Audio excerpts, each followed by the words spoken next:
Assalamualaikum everyone, welcome to my channel Cooking by Nimu's Mom. In this video, I will show you my mom's special porata recipe. পরোটাটি বানানোর জন্য প্রথমে আমি একটি বাটিতে দুধ নিয়ে নিচ্ছি 1.5 কাপ। এবার তাতে দিয়ে দিচ্ছি 2 টেবিল চামচ চিনি, 1 চা চামচ লবণ, 3 টেবিল চামচ তেল, একটি ডিম দিয়ে একটি কাঁটা চামচের সাহায্যে ভালোভাবে মিশিয়ে নিতে হবে।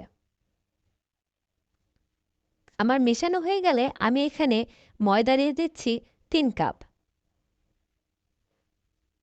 আমি এখানে মোট 4 কাপ ময়দা দিয়েছি। আমার প্রথমে গোলাটা যেহেতু একটু নরম হয়ে এসেছে, পরবর্তী সময়ে আমি আরও 1 কাপ ময়দা দিয়ে দিয়েছিলাম।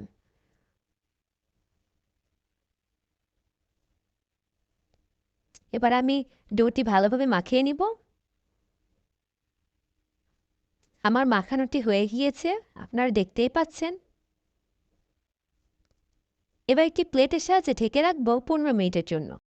এবার আরেকটি বাটিতে আমি তেল দিয়ে দিচ্ছি 1/3 কাপ এবং তাতে দিয়ে দিচ্ছি 1/3 কাপ ময়দা দিয়ে ভালোভাবে মিশিয়ে নিচ্ছি। আপনারা দেখতেই পাচ্ছেন এর ঘনত্বটা কেমন হবে। 15 মিনিট পর এবার আমি ডোটি নিয়ে নিব।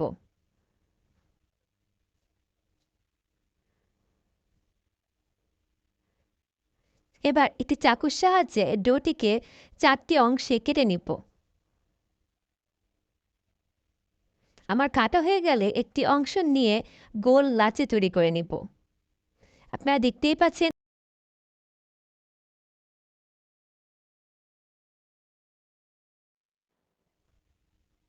এবার ওখান থেকে একটা লাচি নিয়ে আমি একটি বড় রুটি বেলে নিব। আমি এই রুটিটি 4 কোণা করে বেলে নিয়েছি। আপনারা দেখতেই পাচ্ছেন আমি কিভাবে রুটিটা বেলছি। আমার রুটি বেলাটি হয়ে গিয়েছে। এবার আমি আগে থেকে যে নরম ডোটি তৈরি করে রেখেছিলাম সেটা এবার রুটির উপর দিয়ে দিচ্ছি এবং একটি ব্রাশের সাহায্যে সম্পূর্ণ রুটিতে ভালোভাবে লাগিয়ে নিচ্ছি। এবার রুটিটির এক পাশ থেকে ভাঁজ করে করে আনতে হবে। আপনারা দেখতেই পাচ্ছেন আমি কিভাবে করছি। আপনাদের সুবিধার জন্য আমি এখানে খুব আস্তে কাজটি করছি। এবার একটি চাকুর সাহায্যে সমান 3টি অংশে কেটে নিচ্ছি। আমার কাটা হয়ে গেলে একটি অংশ নিয়ে ঠিক মাঝ বরাবর ভাঁজ করে নিব।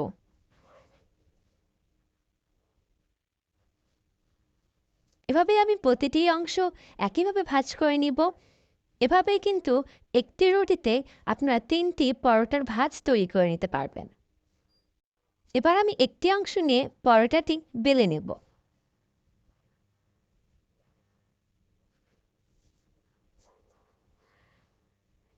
আমার পরোটাটি বেলা হয়ে গিয়েছে। আপনারা দেখতেই পাচ্ছেন এর পুরুত্বটা কেমন হয়েছে।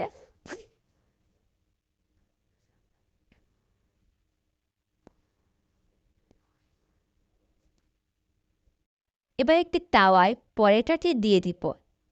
আর কিছুটা হয়ে আসলে আমি উল্টিয়ে তাতে দিয়ে দিচ্ছি তেল।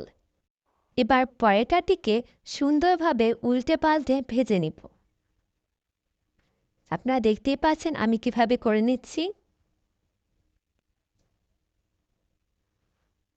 একইভাবে আমি আরেকটা পরোটা ভেজে আপনাদের দেখিয়ে দিচ্ছি।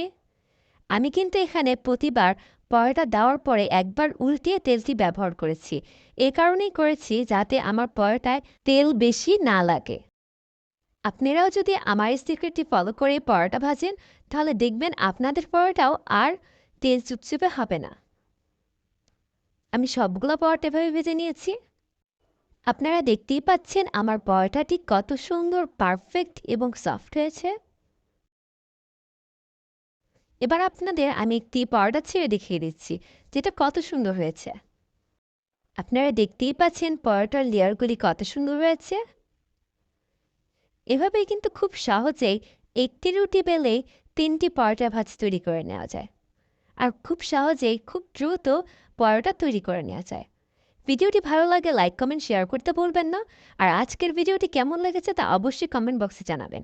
আল্লাহ হাফিজ, আসসালামু আলাইকুম।